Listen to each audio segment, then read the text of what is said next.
Passport ఆఫీస్కి అయితే బయలుదేరాం. ఇప్పుడే బందర్ దాటుతున్నామండి మేము. పొద్దున్నే మార్నింగ్ ఎర్లీ మార్నింగ్ క్లైమేట్ చాలా అంటే చాలా బాగుంది. వాన పడుతుంది కదా, అలాగే వానలో అలాగే తడుచుకుంటూ వెళ్ళిపోయాం. ఇప్పుడే బందర్ దాటేసాము. ఇంకా ఫైనల్గా విజయవాడ దగ్గరికి అయితే వచ్చేసాము. బెంజ్ సర్కిల్ వచ్చేసాము. ట్రాఫిక్ చాలా ఉంది. బెంజ్ సర్కిల్ మీద నుంచి ఎంజీ రోడ్లో ఉన్న పాస్పోర్ట్ ఆఫీస్కి అయితే వెళ్తున్నాము. మార్నింగ్ లేచి ఇంకా నాకు ముందు రోజు యాక్సిడెంట్ అయింది కదా, ఆ దెబ్బలతోనే ఈ వానలో తడుచుకుంటూ వచ్చామండి. క్లైమేట్ అయితే చల్లగా ఉంది, వర్షం పడుతుంది బాగా.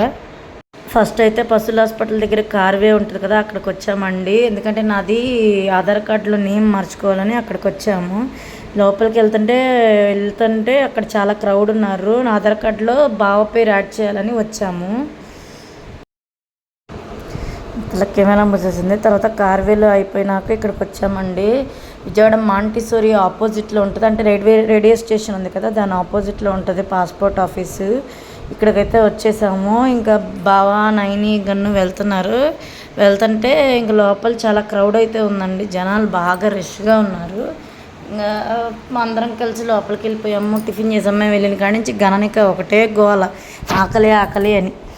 అయితే ఇంకా వచ్చేసాము. వచ్చినాక పాస్పోర్ట్ ఆఫీస్లో నైనీది ఫస్ట్ మా వెరిఫికేషన్ అయితే అయ్యింది. అంటే బయట చూపించాలి కదా, అవన్నీ అయింది. నైని ఏమేమి తెచ్చిందో చూపిస్తుంది, ఆధార్ కార్డు అవి చూపిస్తుంది నైని. ఈ పిల్ల సైలెంట్గానే కూర్చుంది. ఇక మా చిన్న రాక్షసి సంగతి తెలిసిందేగా, గోల చేస్తుంది. పాస్పోర్ట్ ఆఫీస్ అంతా మా గన్నునే చూస్తున్నారు అందరూ, అంత గోలగా ఉంది. మా బావ నేను ఫైల్స్ ఫిలప్ చేస్తున్నాము. అంటే పిల్లలిద్దరికి కూడా అప్లై చేసాము. మాది కూడా పాస్పోర్ట్ ఉంది. మేము 2015లోనే పెట్టుకున్నాము. మాదైతే రెన్యూవల్ కోసం వచ్చాము. 2025లో మాది అయిపోయింది. మేమైతే రెన్యూవల్ కోసం వచ్చాము. ఇంకా పిల్లలకి పెట్టాము. వాళ్ళకి కూడా పాస్పోర్ట్స్ ఇష్యూ అయితే 5 years ఉంటుందంట కిడ్స్కి. వీళ్ళు హాయ్ చెప్పేస్తున్నారు. 2 rounds 3 rounds అయిపోయింది. లాస్ట్ రౌండ్ దగ్గర లంచ్ గ్రేప్ ఇచ్చారు. ఇంకా పాస్పోర్ట్ ఆఫీస్కి అయిపోయినాక 4 అయిందండి. 4 అయింది. అప్పుడు వచ్చి అన్నం తిని ఇంక మళ్ళీ రిటర్న్ బందర్ బయలుదేరాము. ఫుడ్ తినేసి, ఇదంతా ఎంజీ రోడ్ అండి విజయవాడ. చాలా బాగుంది క్లైమేట్ కూడా. నిన్న కొంచెం హెవీగానే ఉంది ట్రాఫిక్, అంటే వాన పడుతుంది. ఆ వానలోనే వచ్చేసాం బందరు.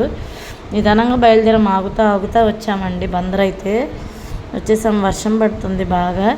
క్లైమేట్ అయితే చాలా బాగుంది. అసలు ఎంత బాగుందంటే క్లైమేట్ అంత బాగుంది, చాలా బాగుంది. బావ గన్ను ముందు కూర్చుంది, బావ బండి తోలుతున్నారు. నేను నైని వెనకాల కూర్చుని ఎంజాయ్ చేస్తున్నాం క్లైమేట్ని. అలా నిన్న పాస్పోర్ట్ ఆఫీస్లో అలా జరిగింది. పాస్పోర్ట్ వెరిఫికేషన్ అంతా అయ్యేసరికి 4 అయింది. 4కే వచ్చి సెల్లార్లో అన్నం తిని మళ్ళీ రిటర్న్ బయలుదేరిపోయాం. ఇంకా ట్రాఫిక్ బాగానే ఉంది. ఇంకా బందర్ ఇచ్చేసరికి ఎంత అయింది బందర్ ఇచ్చేసరికి నాకు తెలిసి 7 అవుతుందండి. 7 అయి ఉంటుంది. బెంజ్ సర్కిల్లో ట్రాఫిక్ కొంచెం లైట్గా ఉంది, బాగానే ఉంది ట్రాఫిక్ బెంజ్ సర్కిల్లో. నిన్న మా బ్లాగ్ అయితే ఇలా జరిగింది. పాస్పోర్ట్ వెరిఫికేషన్ అయ్యేసరికి 4 అయింది గైస్. 4 అయింది. మా డాడీ లంచ్ తెచ్చి ఇచ్చారు. సో అప్పుడు 4కి సెల్లార్లో తిన్నాం అన్నం. ఇవాళ మాది ఏం కర్రీ? Mutton curry. మీదేం కర్రీ కామెంట్ చేయండి. మేమైతే అయిపోయింది, పాస్పోర్ట్ వెరిఫికేషన్ అయిపోయింది. ఇంకా బందర్ బయలుదేరుతున్నాం. క్లైమేట్ అయితే కూల్గా ఉంది. లైట్గా చినుకులు కూడా పడుతున్నాయి. ఆ దేవుడి దయ వల్ల వర్షం పడకుండా ఉంటే వెళ్ళిపోతాం బందర్, త్వరగా రీచ్ అయిపోతాం. ఫుల్ వీడియో పాస్పోర్ట్ వీడియో కావాలంటే మన యూట్యూబ్ ఛానల్లో ఉంటుంది, చూసేయండి. యూట్యూబ్ ఛానల్ ఏం తెలుసు కదా, మీకు లైక్ షేర్